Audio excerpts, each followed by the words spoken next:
ऐसा की बहुत बड़ी चाल जिसमें ये मुकम्मल तौर पर अपने मकसद में कामयाब हो चुकी। अब इसका जो अगला टारगेट है, इसने ईशल को और आशिर को तो घर से बाहर निकलवा दिया। अब ये ख़ानदानों के बीच में नफ़रतें पैदा करने की कोशिश कर रही है। ऐसा असद को भड़काने की कोशिश करती है, इसका माइंड चेंज करती है कि देखें असद, अब जो होना था वो तो हो चुका है। जो कुछ भी ईशल ने हमारे साथ किया है, हमारे ख़ानदान के साथ किया, इसे बहुत ही गलत किया, इसे ऐसा नहीं करना चाहिए।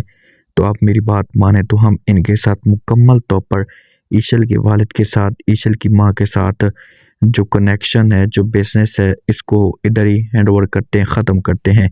तो ये बात असद सुनते अब ऐसा भड़काती है और असद जो है हर बात ऐसा कि मानता जा रहा है और अपने पाँव के ऊपर कुल्हाड़ी मार लेता है। ये पहुँच जाता है ईशल के वालिद के ऑफिस में। वहाँ पर ईशल का वालिद अच्छे तरीके से इसका इस्तकबाल करता है, क्योंकि उसके माइंड में कुछ भी ऐसा नहीं होता। वो बेचारा तो आज भी पॉजिटिव सोच रख रहा है। उसकी सोच तो ये है कि ये लोग आएंगे और आकर ईशल को और आशिर को वापस ले जाएंगे, लेकिन ऐसा कुछ भी नहीं होने वाला। असद जब आता है तो आगे से ईशल का वालिद सही तरीके से बिठाता है, जैसे पूछता है, हाथ साथ मिलाता है और सामने से चेयर पे बैठने का कहता है। तो असद जो होता है ये बैठ जाता है और बात करना शुरू कर देता है। ये कहते हैं कि वजह साहब, मैं अब चाहता हूँ कि ये जो बिज़नेस है, हम इस बिज़नेस को इधर ही अलहदा कर लें, क्योंकि जो इन्वेस्टमेंट होती है, इसका जो कुछ भी आज असद होता है या असद का ख़ानदान होता है, ये वजह साहब की वजह से होता है।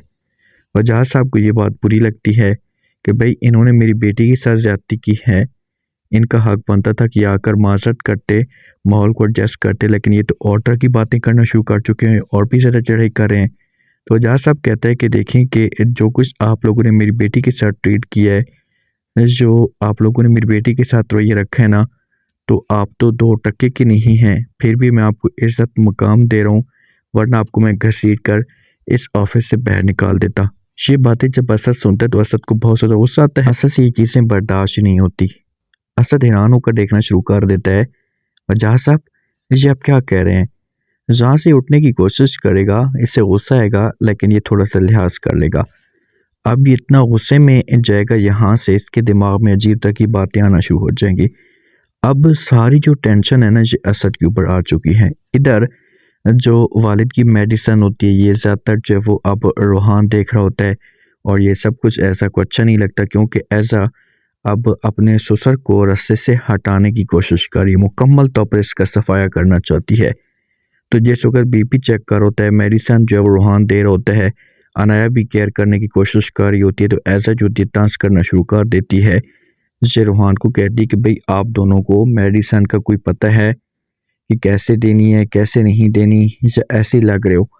तो रूहान को हर चीज़ का पता होता है कि भाई ऐसा भाभी की क्या चाल है और इस गेम के पीछे जो ऐसा भाभी मुलविस है। तो इसी वजह से रूहान जो है ये कहता है कि ठीक है, आपको परेशान होने की कोई भी ज़रूरत नहीं है, कोई भी मेडिसिन जो होगी ये एक्सपायरी नहीं होगी, मैं देख कर दूंगा। अब ये तंज होता है, ऐसा सब कुछ समझ जाती है और ऐसा जो होगी ना, ये कैसे अपनी इंसल्ट बर्दाश्त करवाएगी। ऐसा तो अब रूहान को भी गिरवाने की कोशिश करेगी, ये इस घर से बाहर निकलवाएगी। जहाँ पर ऐसा चुप हो जाएगी और वालिद जो अगर रूहान को समझाने की कोशिश करेगा कि अच्छा छोड़ें इस बात को, इधर ही दफन करें, रूहान जो से अपने वालिद की बात मान लेगा। लेकिन उसके बाद ऐसे जो ना हर तरह से इल्ज़ाम लगाने की कोशिश करेगी रूहान के ऊपर कि आप जब वो ईशल के बारे में सोच रहे हैं, उन लोगों को आप ठीक समझ रहे हैं और मुझे आप गलत समझ रहे हैं, मेडिसिन के मामले में भी प्रॉब्लम बढ़ सकती है। तो रूहान जो होता है ना, खरी खरी बातें इस तरह शुरू कर देता है। साथ में अनाया भी मौजूद होती है। तो रूहान जो होता है ना, ये ऐसा को कहता है कि ऐसा भाभी, मुझे आपकी हरकतों का पता है, मुझे हर चीज़ का पता है कि आपके दिल में क्या चल रहा है और आप क्या सोच कर बैठी हुई। अनाया वहाँ पर चुप कराने की कोशिश करती है कि रूहान मेरी बात तो सुन, लेकिन रूहान इतने ज़्यादा गुस्से में होते कोई भी बात नहीं सुनता। वहाँ पर वालिद आएगा, अगर वालिद को यहाँ पर हार्ट अटैक आता है तो वालिद का आखिरी चांस होगा, उसके बाद वालिद हमेशा के लिए सब कुछ छोड़कर चला जाएगा। लेकिन वालिद रूहान को एक जोरदार थप्पड़ जरूर मारेगा। तमाशा खड़ा होगा अगर असद आता है। असद इतना गुस्से में होगा कि रूहान और असद के बीच में लड़ाई हो जाएगी और अब जो होगा ना, ये रूहान की बारी आएगी कि रूहान हमेशा के लिए घर छोड़कर जो वो चला जाएगा।